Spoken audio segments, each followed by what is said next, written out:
विद्यार्थियों, आपका स्वागत है। इस बार हम जानेंगे कि 10 मिलीमीटर मोटी एमएस प्लेट पर SMAW प्रक्रिया द्वारा हॉरिजॉन्टल पोजीशन में कॉर्नर जॉइंट कैसे बनाएं। ये विषय पढ़ने के बाद आप ये सब कर पाएंगे। टैक वेल्डिंग और वेल्डिंग प्रक्रिया के लिए सही इलेक्ट्रोड चुनना, हॉरिजॉन्टल पोजीशन के कॉर्नर जॉइंट में प्लेटें तैयार करके सेट करना, टैक वेल्ड SMAW द्वारा हॉरिजॉन्टल पोजीशन में कॉर्नर जॉइंट को वेल्ड करना, डिफेक्ट्स के लिए वेल्डमेंट का निरीक्षण करना। आइए अब देखते हैं कि 10 मिलीमीटर मोटी एमएस प्लेट पर SMAW प्रक्रिया द्वारा हॉरिजॉन्टल पोजीशन में प्री वेल्डिंग से टी जॉइंट बनाने के लिए कौन कौन से उपकरण चाहिए। Steel rule, scriber, prick punch, ball pin hammer, flat file, bench vice, try square, tongs, chipping hammer, steel wire brush, electrode cable और earth cable, electrode holder, electrode, personal safety equipment, SMAW welding plant machine, C clamp. अब देखते हैं कि 10 millimetre मोटी MS plate पर SMAW प्रक्रिया द्वारा horizontal position में प्री वेल्डिंग से कॉर्नर जॉइंट बनाने के लिए क्या क्या तैयारियां करनी होती। 10 मिलीमीटर मोटी एमएस प्लेट्स को काटें। 150 मिलीमीटर लंबाई और 50 मिलीमीटर चौड़ाई। प्लेट्स को फाइल करें और स्क्वायर एजेस को तैयार करें। कॉर्नर जॉइंट में प्लेट्स को हॉरिजॉन्टल पोजीशन में सेट करें। दोनों सिरों को हॉरिजॉन्टल पोजीशन में उचित रूट गैप के साथ टैक वेल्ड करें। चिपिंग हैमर और स्टील वायर ब्रश का उपयोग करके टैक वेल्ड को साफ करें। 2 मिलीमीटर रूट गैप बनाए रखें। वेल्ड को 90 डिग्री पर सेट करने के बाद ट्राई स्क्वायर का उपयोग करके अलाइनमेंट का जांच करें। कंट्रैक्शन के कारण धातु के डिफॉर्मेशन से बचने के लिए प्लेट्स को इस तरह से प्रीसेट करें कि टैक वेल्डेड जॉइंट के अंदर का एंगल थोड़ा कम होकर 88 डिग्री हो जाए।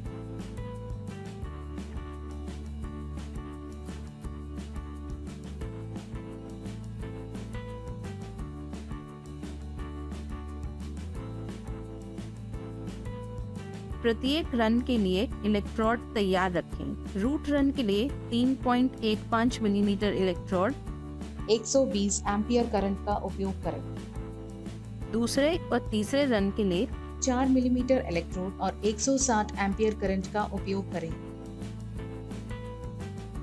पर्सनल प्रोटेक्टिव इक्विपमेंट का उपयोग करें। हमने प्री वेल्डिंग की तैयारियों को देख लिया है।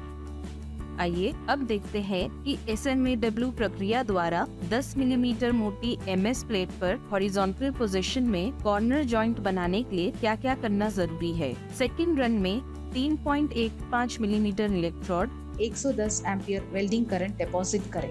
इलेक्ट्रोड का एंगल किनारे के लिए 45 डिग्री और वेल्ड लाइन के साथ 70 से 80 डिग्री पर वेल्ड क्रेटर के पास की होल बनाते हुए होना चाहिए।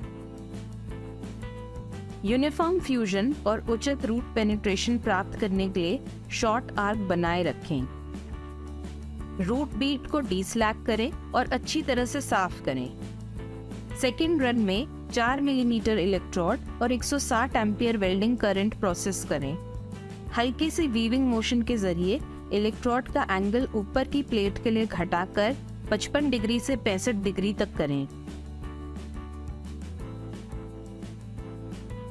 हल्के से वीविंग मोशन के जरिए इलेक्ट्रोड का एंगल ऊपरी वर्टिकल प्लेट के लिए बढ़ाकर 95 डिग्री से 105 डिग्री तक करें और थर्ड रन डिपॉजिट करें। आवश्यक थ्रोट थिकनेस को बनाए रखने के लिए थर्ड रन की निचली टो लाइन पर कोई दरार नहीं होनी चाहिए। यदि 2 पास टेक्निक को अपनाया जाता है तो सेकेंड रन वीविंग मोशन में किया जाना चाहिए। क्रेटर को जरूर भरें, उसे डीस्लैक करें और बीड को साफ करें।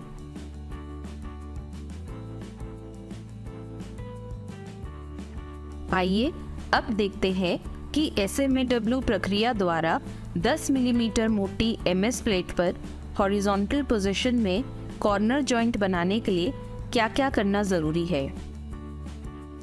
गरम वेल्ड को टॉन्ग्स से पकड़ें। मल्टी लेयर के साथ शॉर्ट आर्क लेंथ बनाए रखें। प्रॉपर एंगल और इलेक्ट्रोड ट्रैवल स्पीड का उपयोग करके ओवर डिपोजिशन और साइड अंडरकरंट से बचें। प्लेट के ऊपरी किनारे को पिघलने से रोकें। सतह के दोषों के लिए कॉर्नर वेल्ड का निरीक्षण करें। आइए उन डिफेक्ट्स को देखें जिन्हें निरीक्षण प्रक्रिया के दौरान पहचाना जा सकता है। Over deposition,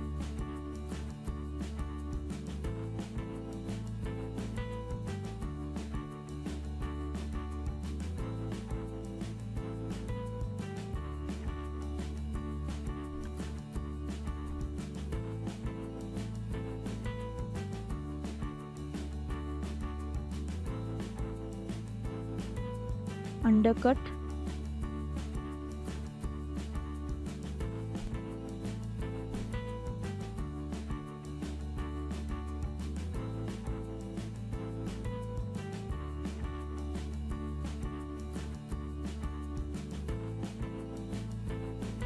blow holes,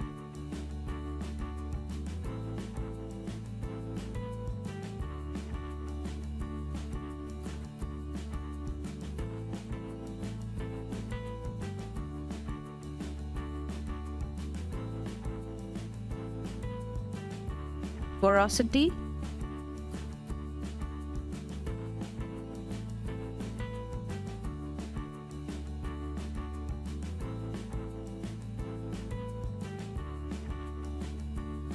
concavity। दोहराने के लिए इस विषय में आपने सीखा कि सही इलेक्ट्रोड को कैसे चुनें, प्लेट को कॉर्नर जॉइंट हॉरिजॉन्टल पोजीशन में सेट करें और टैक वेल्ड करें, बाहरी दोषों के लिए वेल्डमेंट्स का निरीक्षण करें।